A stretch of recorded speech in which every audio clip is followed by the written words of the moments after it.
So మీ దగ్గర idea ఉన్న story ఉన్న you just approaches within a month will commission it bond, అంతే simple. Okay, thank you. Okay Sai గారు, అంటే ఈ సినిమా చూస్తే నాకు ఒక మలయాళంది ఒక సినిమా అయితే గుర్తుకొచ్చింది, ఫ్యాల్మీ అనేసి. రైట్ రైట్ రైట్ రైట్ ఏంటంటే అంటే యాజ్ ఇట్ ఈస్గా నాకు ఎక్కువ అదే సింక్ అయిపోయాను నేనైతే. అది ఏంటి అంటే అది దాని రీమేక్గా చేశారా లేకపోతే ఎట్లా ప్లాట్ఫామ్ అయినా మార్చి? సో ఇది డైరెక్టర్ ఆన్సర్ చేస్తారు ఈ క్వశ్చన్ని, బట్ ఒకటే చెప్తున్నా, it was an ETV win original and it is Anurag's original. Anurag will answer it. Sir ఈ స్క్రిప్ట్ నేను 2021 ఎర్లీ 2021లోనే రిజిస్టర్ చేసుకున్నాను సార్. ఇంకొకటి నేను ఫాల్మీ చూడలేదు, I'm sorry about that, but నాకు చూసిన చాలామంది చెప్పటం పెద్ద సిమిలారిటీస్ లేదు అని, అండ్ గోవా అన్న పాయింట్ కానీ లేకపోతే వాయిస్ ఓవర్ అన్న పాయింట్ కానీ డిస్ఫంక్షనల్ ఫ్యామిలీ అన్న పాయింట్ కానీ ఇవన్నీ ఈ సినిమాలో ట్యాప్ చేసినట్టు ఆ సినిమాలో ట్యాప్ చేయలేదన్నది నా అజంప్షన్. యాక్చువల్లీ మీరు దీంట్లో గోవా పెట్టారు, దాంట్లో కాశీ పెట్టారు, దీంట్లోనేమో మీరు బేబీ వెహికల్ పెట్టారు, దాంట్లో ట్రైన్ పెట్టారు, అంతే.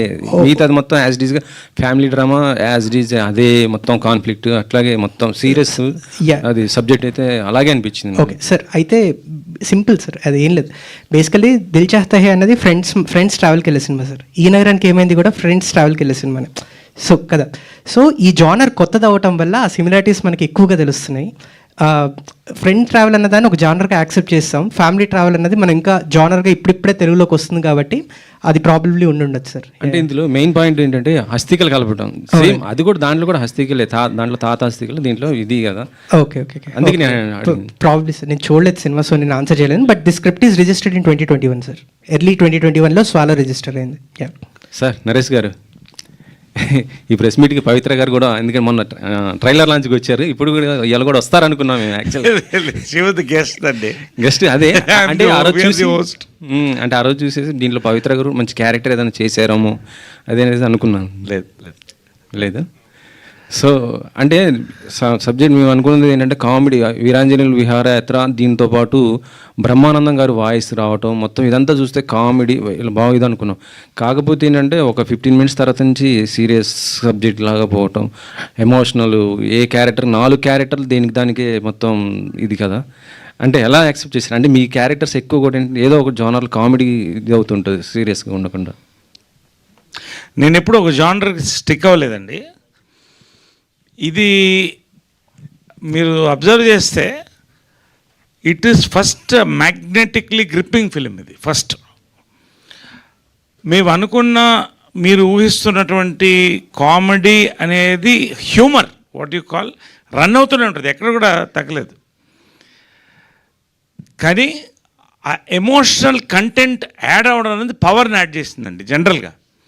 So that was the that will be the success of this film అనేది మీరు చూసారు వాళ్ళ మీ రియాక్షన్ చెప్తున్నాను నేను.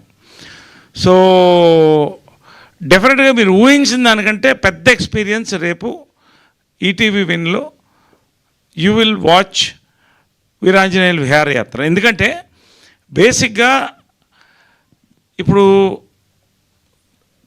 దీంట్లో బ్యూటీ ఏంటంటే, ఇప్పుడు ఒక ఫ్యామిలీలో కాన్ఫ్లిక్ట్స్ అనేది చాలా సహజం, కానీ అంతే తర్వాత నవ్వుకుంటాం అది. That is the beautiful point of this.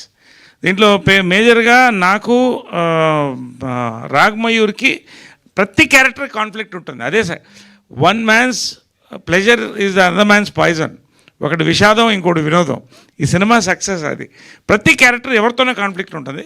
మేజర్గా నా క్యారెక్టర్కి, రాగ్మయూర్ క్యారెక్టర్కి కాన్ఫ్లిక్ట్ ఉంటుంది. సో అది సీరియస్గానే వెళుతున్నా, ఇతర క్యారెక్టర్స్ ఆ కామెడీ, ఆ పంచెస్ వెళుతూనే ఉంటాయి through so many characters. Harshavardhan character కానీ, శ్రీలక్ష్మి క్యారెక్టర్ కానీ, ఇవన్నీ. That's it. So ultimately it's overall ఒక మంచి entertaining roller coaster ride with comedy and emotions అండి. This is what is Veeranjaneyulu విహారయాత్ర.